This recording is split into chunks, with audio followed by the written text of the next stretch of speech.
You're listening to The Realwealth Show with Kathy Fettke, the real estate investor's resource.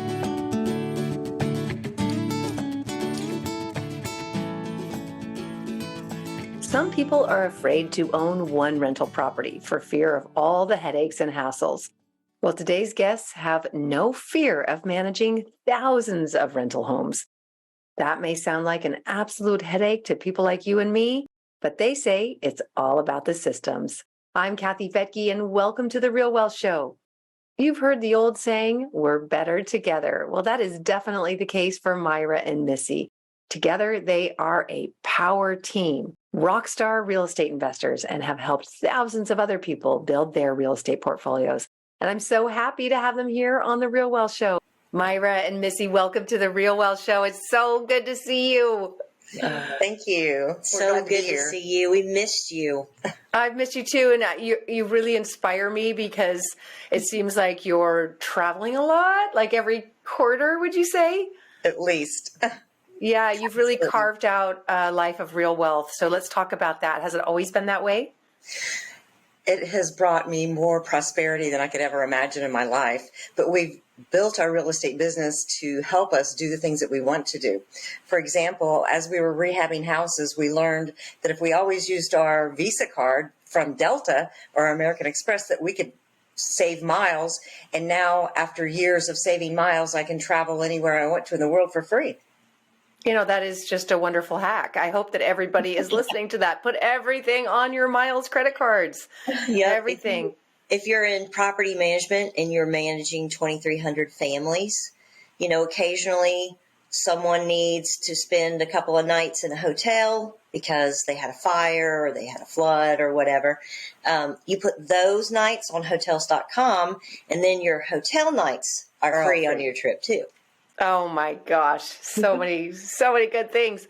Okay, well, we'll talk about your travels for sure, but let's see. Who do I want to start with? You're both so interesting. I haven't had Myra on. I've had Missy on. So Myra, I'm going to focus on you. You kind of just answered an ad. You didn't know anything about real estate, and now you're a boss lady. So let's hear your story. How did that happen?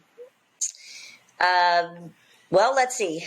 It's an interesting story at best. I moved to Cincinnati with a daughter who was going to take a stab at elite gymnastics. She's on a full ride scholarship at a college D1 school right now. But when we got here, I was doing architecture and interiors back in North Carolina and thought it wouldn't be hard to find a job in Cincinnati. But what I found is that people liked the idea of what I was doing. They didn't necessarily trust that it was going to work out and I wouldn't be long term.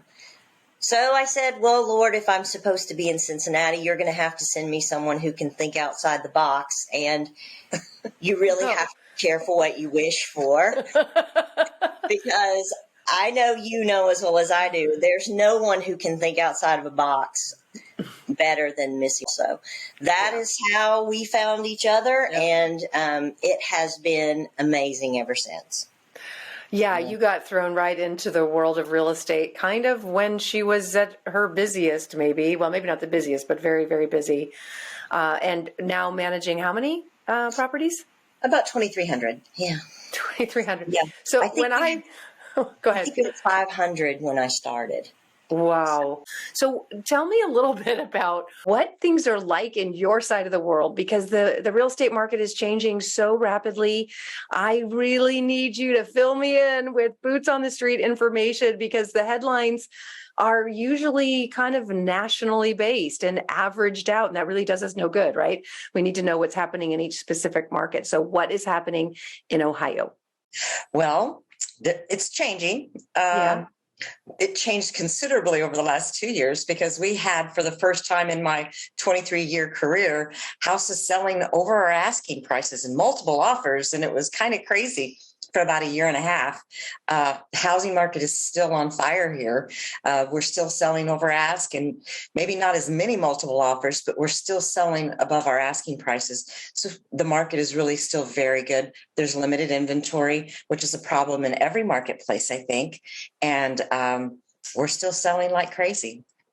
and buying. So this is probably shocking news to people who aren't familiar with Ohio, and certainly not the Cincinnati, Dayton area, or Butler County, for that matter. Why would there be a shortage of housing in Ohio? Because we don't necessarily see that as an area that's growing. Well, it is growing. And what we learned during COVID is people were staying in place and then families were growing. And the building wasn't keeping up with the growing families. So we do have a housing shortage here. And I think that's why we're still having those multiple offers on properties. And of course, the millennials are out and they're wanting to buy homes now. You know, when you look at the demographics, it kind of looks like people are really migrating more to the warmer climates. But then I talk to you, and as property managers, you have a really good gauge on what's going on and who these people are who are looking for rentals and where they work and their age and so forth. Has that changed? Is it a younger demographic or a different demographic, or just more people? I think it's just more of them. Our demographic, I think, is getting older, which I found a little shocking because for so long our tenants were young professionals and were looking to, stay with us for a year or two and then move on to the next city. And today we're seeing even the older population move in and stay. Along with the younger population, our turnovers are much lower than they've ever been because people aren't moving.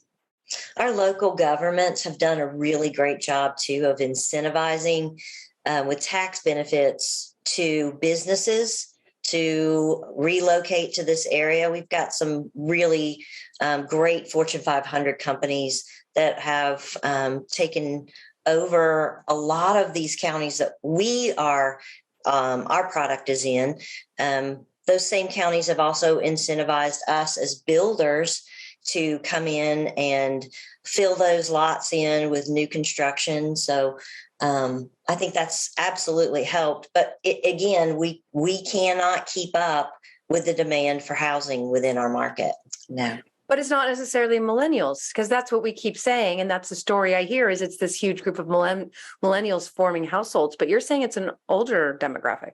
We're seeing an older demographic move into our area, which is very unusual. You do expect to see the millennials, but we're seeing an older population still renting, which I didn't expect to see. Are you talking about baby boomers, like seniors and retirees, or? No, late baby boomers. Mm-hmm. Okay.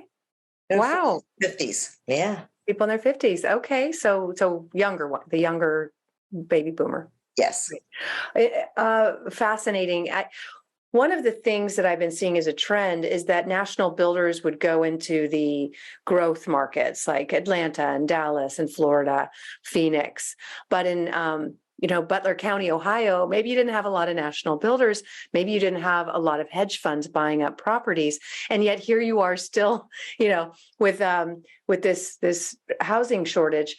Are there national builders in the area? Or absolutely, there are. It's funny, though, that a lot of the communities don't offer them the incentives that they offer us as a small builder. Oh, really? Yes. If you lucky you. Yes, it's been really nice. Oh, that's great. Okay, so you're bringing on new supply. Well, that must have come with its own set of challenges of trying to get materials and labor. How has the past year been for you?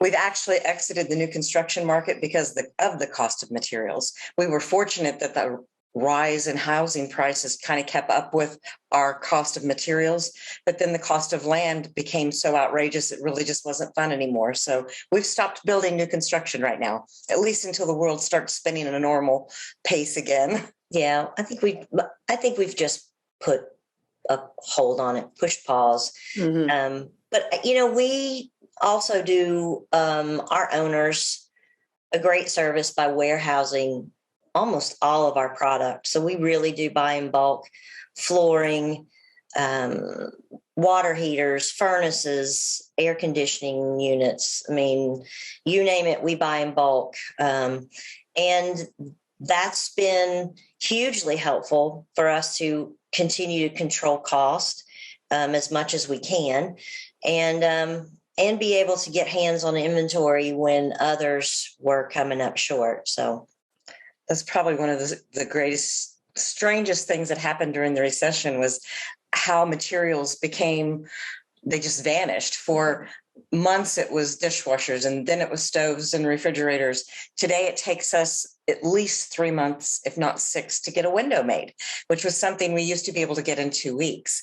But because of the vinyl costs and shortage, that's difficult now. So it's really kind of, COVID has taught us a lot about how to run a good warehouse. And we try to stay in contact with our providers so we know what the next shortage is.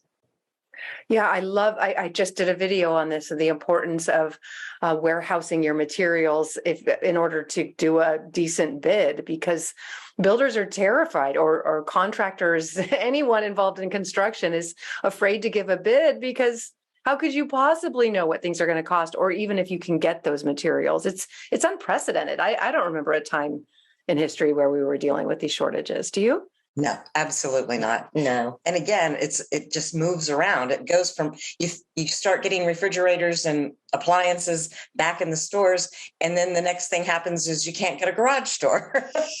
And then the month we've had window problems for almost a year now, but it's just kind of, it's odd to keep up with.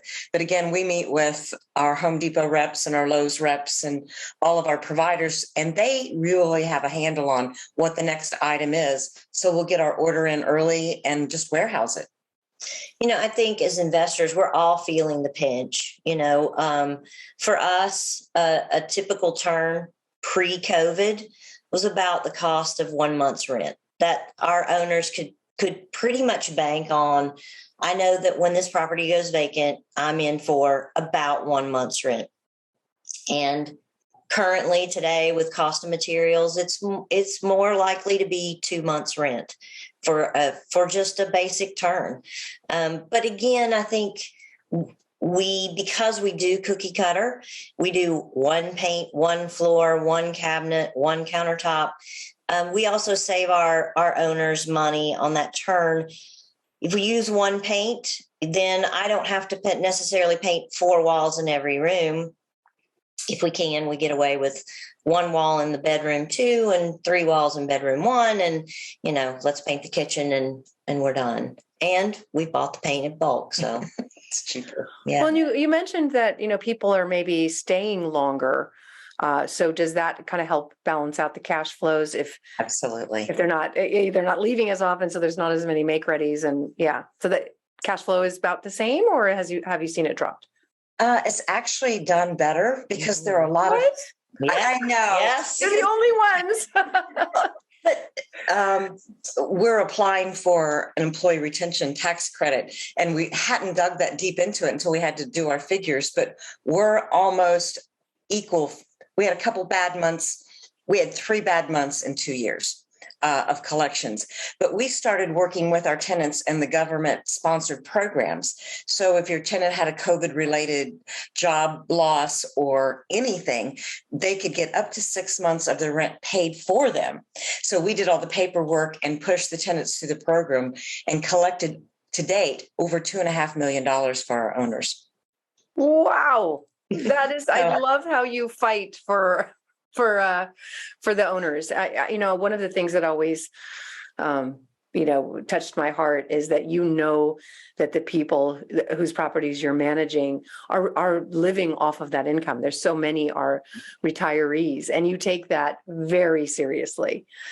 Let's talk about going back a couple of years, like literally 2 years ago, when we didn't know what the world was going to do, and tenants didn't necessarily have to pay. How did you navigate that? Well, the way everyone else did, we contacted our owners. We had to find out if they had a government-sponsored loan or not, because those that paid cash or had a conventional loan didn't have the restrictions that a government-sponsored loan had. So by identifying those owners, we then monitored those tenants very closely to make sure that we were staying on top of their payment plans. And we have done a lot of payment plans. So many people who would always pay once a month went into biweekly, and some of them ended up in weekly plans, whether or not they could work or whatever they could do to pay their rent. So we just really worked we stopped all collections during that time. And that was because the courts were closed. They wouldn't allow us to file any kind of garnishments or collections for tenants that weren't paying, much less evict them. So we took that staff and focused strictly on working with the tenants, working out payment plans, showing them more that we had a site on our tenants page that showed them who was hiring this week so that they could go get jobs, where they could get help with their electric bill, where they could get help with getting their rent paid, and really help push them through the system to help the owners. And maybe file for unemployment and all. Yes. Yeah. Oh, Yes. absolutely. And we got really intentional about over communicating. The minute COVID hit, we started with daily webinars and daily Zoom calls with our owners, those same Zoom calls with tenants. And like Missy said, we restructured certain departments within our company to completely focus, and you can't do this anymore. So now let's do this, because this is what our communities need. This is what our owners need. This is how we're going to maintain and manage through this process. Wow. Yeah, it's just brilliant. So did you end up having a pretty high collection rate as a result? For the current tenants, yes. Mm-hmm. I mean, we stayed at pre-COVID levels, except for 3 months. We had 3 months that we under collected by about $50,000, but the rest of them were almost equal, which is still, I just looked at those numbers today. I had no idea it had worked out that well. So we were pretty pleased. Yeah, it was a little bit surprising, at least for me, that it seemed like Ohio had really, really tight regulations during the COVID period. There was moratoriums on everything. It was like you were like a step ahead of California, it seemed like, in a lot of ways. So are you starting to, was that a surprise to you? It was very much a surprise. The good news was I have all of you in California telling me what's coming. So we got ready. And literally the weeks before COVID hit, one of our owners in California says, we can't get toilet paper and we can't get Lysol. And we were on our way to an event with you. So we packed a suitcase of all of those things to bring to her. And literally, that's what we survived on for the first 6 weeks of COVID, if you can imagine. Oh, Plus, gosh. When we were actually in California, as you know, when the world started closing, we had sent messages home for them to go shopping so that we would have supplies for our staff and for our office. Wow, because it hadn't hit you yet. You just heard it from us. Yes, had not hit yet. That, and as restricted as we were in Ohio, our governor was at least good enough to classify our industry as essential. You know, when you maintain and manage properties for 2,300 families, he recognized that that's not something you shut down and start to work remotely. So we were able to keep working. Our contractors had letters in their cars from the attorney so that if they were stopped and pulled over, it said they were identified as essential workers and had every right to be out and about and coming and going. So, wow. we never closed. Not 1 hour. Your office and all was open? No. The people had to work from home, but yeah.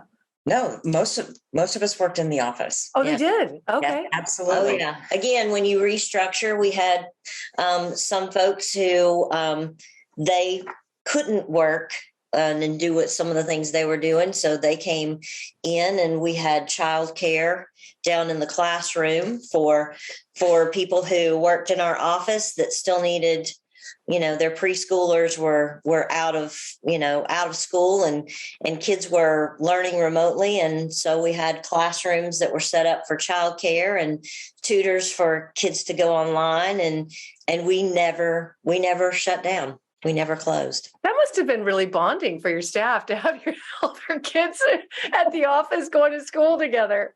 Or not. It was a little hectic, but we have a lower level, so. Wow, amazing. I tell you what, though, it's really nice, and our property manager department head has been with Missy for 23 of these almost 24, 25 years. And, she says one thing that we absolutely excel at is You give us a crisis and we are absolutely at our best. That's the truth. It is true. We've got a team of 12 managers that, I tell you what, you give us a crisis to manage and we are game on. Oh, I've got some. Oh, I understand mine. Let's see how you do. Oh my goodness. So funny. Okay. Well, now there was a time when it was almost impossible to find inventory for people who wanted to buy rental property, which is kind of new for Ohio, I would think, and not necessarily a place where nothing's for sale. What's it like now? Are investors coming in? Are they able to buy anything? They are. And what's really fun is our market is still just as tight as it is everywhere else. But what we've been doing is working with our owners to resell some of their properties to give investors a chance to continue to invest. As you said, we have a lot of owners that are becoming seniors and don't necessarily want to leave rental property to their family because it's more of a hobby for them. So many of them are reselling their homes. So we've started what we call a rental resale program where we're moving some of those properties. Oh, okay. So people who maybe want the cash now, but they like the auctions and the like foreclosure, where you normally would pick up inventory, are those channels opening up? Absolutely not. Not yet. Not yet. We hear rumors that our foreclosure market is about to return. I actually had a conversation with an appraiser the other day who said, I've just gotten my very first appraisal order on a foreclosure. And I'd like to think the floodgates are soon to open. So we'll see. But no, that standard course of acquisitions still not there. People keep saying that, there's going to be this housing crisis, and I'm like, where? I mean, if you're in any kind of distress, it seems like you would just put a for sale sign out and someone would buy it, right? You don't need to wait for the bank to take it. But you always have those ones that are constant. We call them the Ds, the death, divorce, drugs, those sort of things that people don't want out of the foreclosures. There was a moratorium until I believe last July that there were no Fannie Mae, Freddie Mac foreclosures. So that process just in its normal state takes about a year.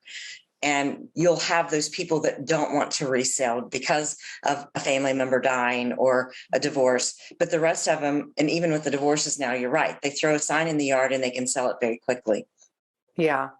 Yeah. So I just, with the inventory shortages nationwide, I think that scare tactic of, hey, the market's crashing and there's going to be foreclosures, I just think that's not going to prove to be true, which I hope is the case. Nobody wants to see people lose their home. And anyway, so let's see, what else do we want to talk about here? I know you've been traveling a lot. So let's talk a little bit about, first of all, how you're able to have such a big business and still travel.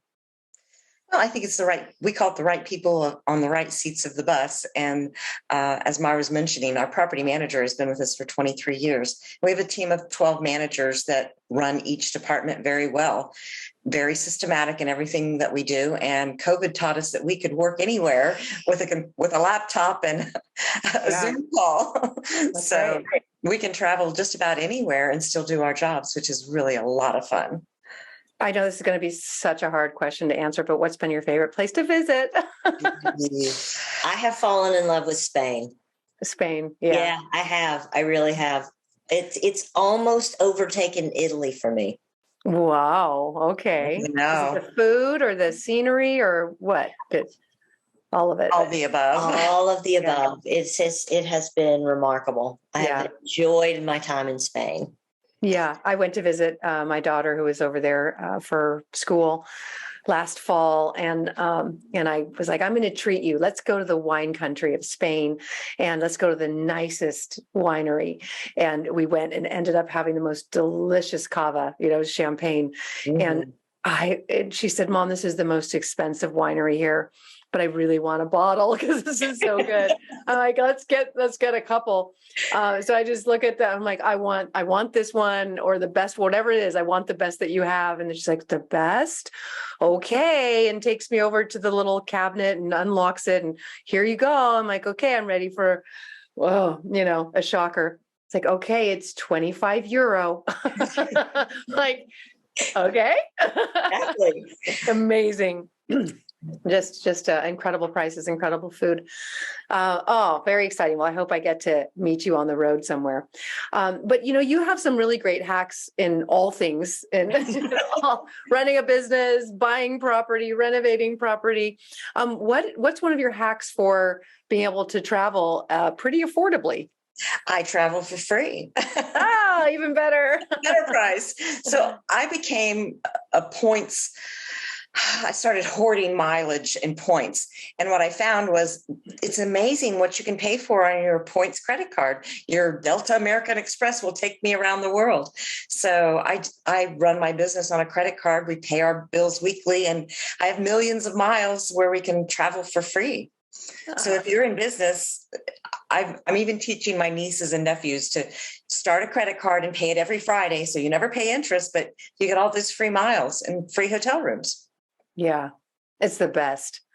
All right. And speaking of that, and I think you already mentioned it, but once again, like, what are the materials that you use over and over again in every single rental property that just keep the maintenance pretty low because it's just the same product and you have it to replace?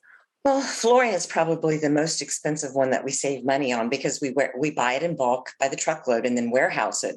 So our owners are seeing at least $1 a board foot savings on the cost of that. So we always use the same product. I learned that many of our contractors are colorblind, so we only let them use one color of paint. We pulled up to a house and I'd ask my contractor to paint the door yellow, thinking like a light chiffon yellow, and he painted it school bus yellow. Oh, he went back the next day and changed the color after we were able to select one. But we learned that we had less mistakes and we could save more money if we just standardized everything. Paint on the walls, flooring, faucets, anything that can break easily. We warehouse and we use the same product, even down to the supply lines. For the plumbing, we have a specific brand that we use because we know it doesn't break as often as the other ones do.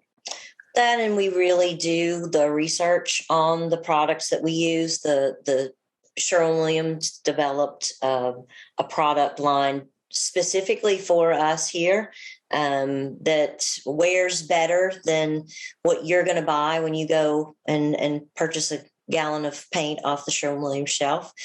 We do the same thing with the flooring. It's a commercial grade flooring. So we buy in bulk and that's where we're saving, but we're absolutely not skimping on the product line that we're using within the properties. We say around here that a tenant can tear up a property or they could tear up a bowling ball with a toothpick. So we prepare the home with just that kind of mindset. So when you say that Sherwin-Williams has a special paint for you, are you saying for Ohio or just for you two? Yeah. Well, we worked with them on the development because of the product line, but it's a pro line for landlords specifically. Okay. I wasn't sure if it had something to do with weather, if it's no. Okay. But it's an interesting concept that, probably certain products do better with different kinds of weather. I think a lot of people who aren't from areas that are cold in the winter or that have snow, they get scared, that the property is going to have more issues. Do you find that to be true? Are there certain things that you have problems with because of the cold? Really, the only thing you have to really work with is water and getting it away from the property. So we spend a lot of time putting on gutter extensions and cleaning gutters to make sure the water moves away from the property. And that's really the only difference. It's not any different than the sun in Arizona. You have a product, you put your air conditioners on roofs and you do things a little bit differently to prepare for it, but that's really all we do. Okay. Well, and I think I get a lot of those questions with onboarding new investors, new to this area, new to the Midwest. And I think I have to remind them geographically where we are, because yes, we do get snow, but we're not talking about 4 feet of snow, and we're not talking about a roof with thousands of pounds of water weight on it over the winter. Here in Southern Ohio, we'll get anywhere from 2 to 6 inches of snow, and 48 hours later, it's like it never happened. So, Okay. Do you have to worry about freezing pipes? No, because really the homes are prepared properly. I mean, you don't put plumbing in outside walls in areas that it snows quite often, so that you don't have to worry with those things. Okay. No, and we also, again, just give us a crisis and everybody hits the ground running. So, if we have a week of, like, let's say it's extreme cold here, which we don't really get very much of, but we'll have a harsh week or two in the winter.